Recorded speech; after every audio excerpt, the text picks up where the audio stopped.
Restant sur une défaite, quels seront les éléments mentaux et tactiques clés pour rebondir et rester en vie dans le tournament?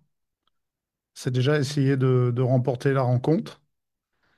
Ce qu'on va s'atteler à faire, on a essayé de le faire contre l'Arabie Saoudite.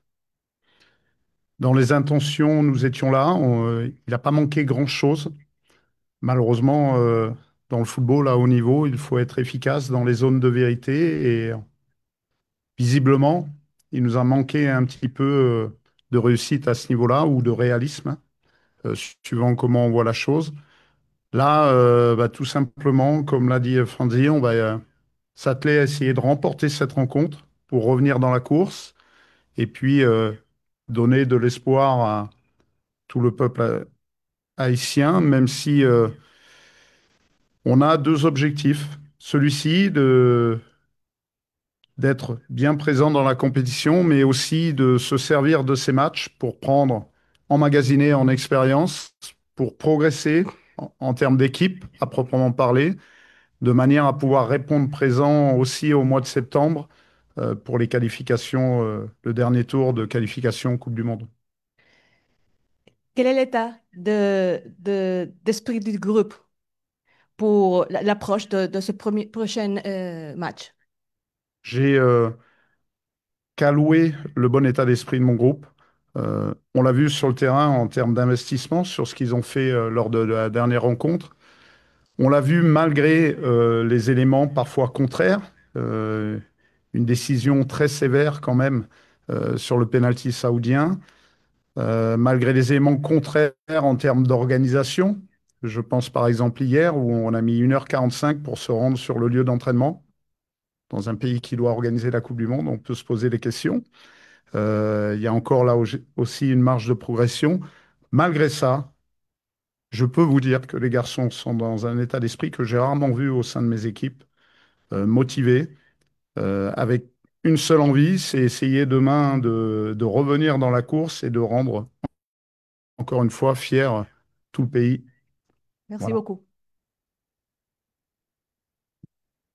Merci.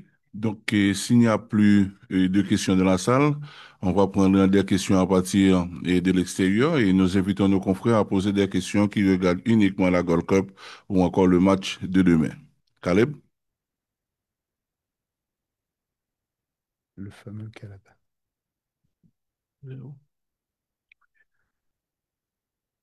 Caleb?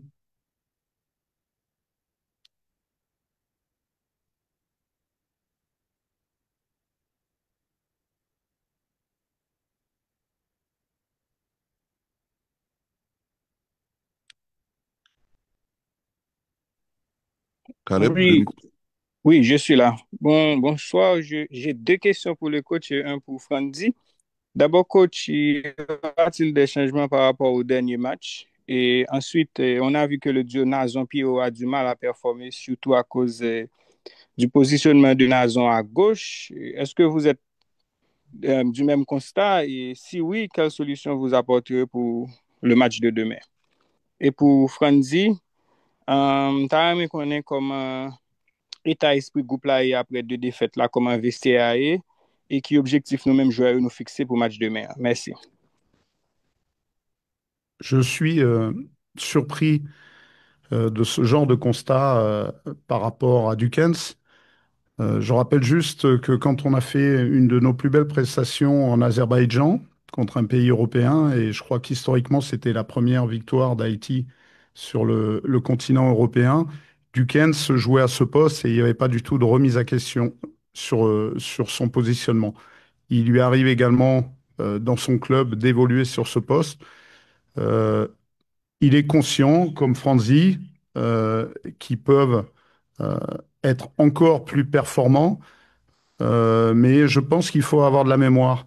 Alors, je veux bien que vous m'allumiez un petit peu quant à mon coaching, mais en revanche, je pense qu'il faut avoir de la mémoire envers ces garçons, parce que si nous sommes encore, si nous sommes en position de pouvoir rêver à une éventuelle qualification pour la Coupe du Monde, si nous sommes qualifiés pour cette Gold Cup, c'est parce que ces garçons ont performé depuis maintenant plus d'un an et bien avant mon arrivée. Voilà, il y a 15 jours, tout le monde louait les services de ces deux buteurs qui font partie des meilleurs buteurs historiquement parlant de la sélection. Donc je pense qu'il faut avoir de la mémoire, moi je l'oublie pas. Et puis on s'aperçoit que dans tous les points chauds, souvent ces deux garçons étaient dans les actions. Il nous a manqué un petit peu de réussite. Ils ont suffisamment d'expérience pour savoir que ça peut tourner. Voilà, donc ils ont toute ma confiance. Et puis, évidemment, on aurait pu être un peu plus efficace. On va s'atteler à essayer de l'être. Mais je pense qu'il faut leur donner de la confiance et ils ont besoin d'ondes positives. Et les ondes positives, c'est pas pour entrevoir la lumière et rêver pour Haïti. Envoyez-leur des ondes positives. Je pense que ça pourra les aider. Et- Ok, Andy? On dit? Ou qu'à poser une question encore? Oui, moi, je me demandais ou comment état esprit groupe là est après deux défaites consécutives, comment vestiaire est, et ensuite, quel objectif nous-mêmes joueurs nous fixer pour deux matchs qui étaient. I mean, état d'esprit nous toujours, nous connaissons nous-mêmes. Il pas facile, des matchs nous jouons, il pas facile du tout parce que nous connaissons que nous t'es qu'à faire mieux et le résultat n'a pas été juste parce que euh, nous t'ai fait un bon match, mais c'est juste nous pas de gain chance dans pile occasion. Et aussi, il pas facile pour le groupe plateau parce que nous dans la situation qu'on y a, tout joueur a travail dit, tout joueur a prêté positif, mais pas facile du tout. L'on a gommé pour un pays, l'on a joué pour un pays, ou fait tout ce capable pour le pays. Et puis, ou gon sentiment que, tant que vous-même, ou a écrit un pile bagay qui est pas positif du tout, des sélections, et c'est normal, quand pile jouait, des fois, ça quand même pas que yo. Même, compétition pas encore finie même, mais on dirait que, Jean ou même moi parler, c'est un coup compétition déjà finie. C'est pas celle ou même. Puis fort mon pays, et je crois que, la situation que nous y aujourd'hui, j'ai l'impression que tout le monde attend que nous fait mauvais résultats. On comprend? Tout le monde attend que c'est les bagages qui pas bien marché, c'est les ça, y a mettre en question coach là, joueur, président, c'est là. Et puis c'est un moment pour nous tous taper tête nous ensemble, c'est un moment pour que nous-mêmes, nous t'es qu'à pousser tout joueur pour nous rester positifs parce que nous gagnons plus de compétition devant nous. Et faut nous comprendre nos bagages tout. Nous venons en compétition, vous pensez que nous te voulons perdre contre Saoudi, vous pensez que nous te voulons rater une occasion? Mais non. So, quand pile bagarre là, après, il faut faire très attention, man. Parce que par contre, il y a un paquet qui est sous couple là. Si vraiment là pour Haïti, ou bien, vous voulez faire, moi-même, pas dire qu'il n'y a pas qu'à critiquer nous. Pas dire ça du tout. Mais faire critique ou en rester sous football. Pas d'aller chercher l'autre bagarre qui pas inutile. C'est tout. Merci. Et nous allons passer à Josué Merville. Josué? Bonsoir, bonsoir. Bonsoir. Alors, après une série de victoires consécutives de février, vous êtes resté désormais sur deux défaites. Il est impératif de remédier à cette situation. Est-ce que vous avez déjà un plan déterminé par rapport à la rencontre de ce soir contre de ce soir, disons, contre Trinidad pour redonner espoir à l'équipe dans cette qualification puisque le second défaite serait presque synonyme d'élimination. Ma deuxième question s'adresse à l'attaquant Frenzy et Pierrot. Malheureusement, on a fait le constat, l'équipe a été un petit peu maladroite devant les buts lors de la première sortie. est-ce que vous pouvez promettre au grand public de rectifier le tir contre le tribunal de l'histoire? Je n'ai malheureusement pas entendu le début de la question, de la première question, mais j'ai cru comprendre par la suite sur le problème d'efficacité, comment on pourrait le régler. Simplement par le travail, ce qu'on s'attelle à faire depuis hier au travers des situations tactiques proposées aux garçons, par la confiance au travers du jeu, sur le terrain, à travers des discussions que l'on peut avoir avec eux, au travers des présentations tactiques que l'on peut leur proposer, et puis également renforcer notre message en montrant combien on a confiance en eux, combien on sait leur qualité. Voilà. Je suis désolé pour le début de la question, on l'a malheureusement pas entendu. Il avait évoqué la série de 8 victoires consécutives, donc 10.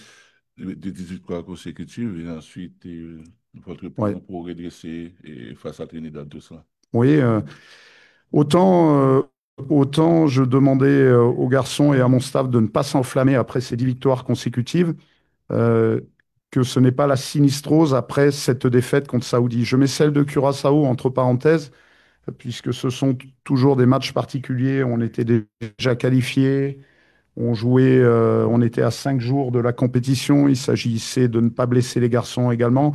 Voilà, c'était une approche différente. Mais on va pas tout remettre en question après ce match contre Saoudi. Les garçons ont montré de belles choses, aussi pour la suite et pour l'avenir. Voilà, simplement réinverser la tendance, continuer le travail, et le travail n'est pas terminé. De la résilience à haut niveau, c'est ce qu'il faut. Donc voilà, c'est ce qu'on essaye de transmettre aux garçons, très humblement. Voilà. Donc, nous allons enchaîner avec Ricardo et Placide. C'est bien la toute dernière question. Ricardo?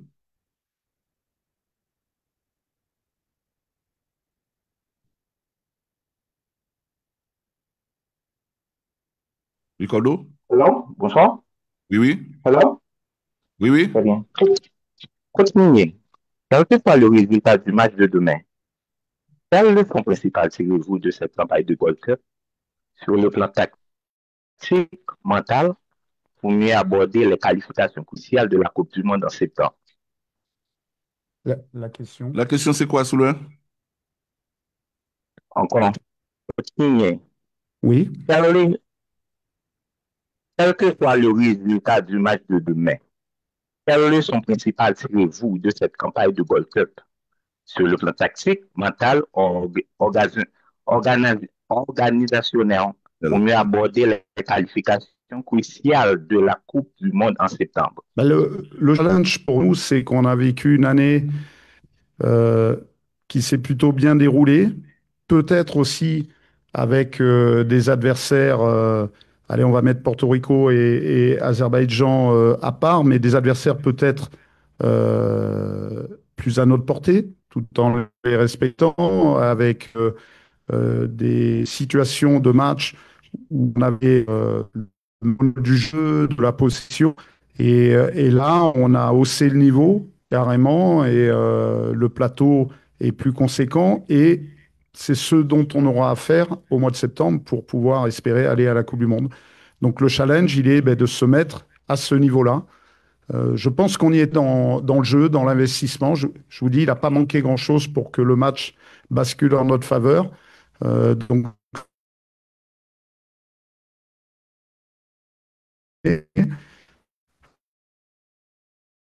à un moment donné, ça basculera de notre côté, j'en suis certain. CONCACAF Media Hub Platform. Thanks.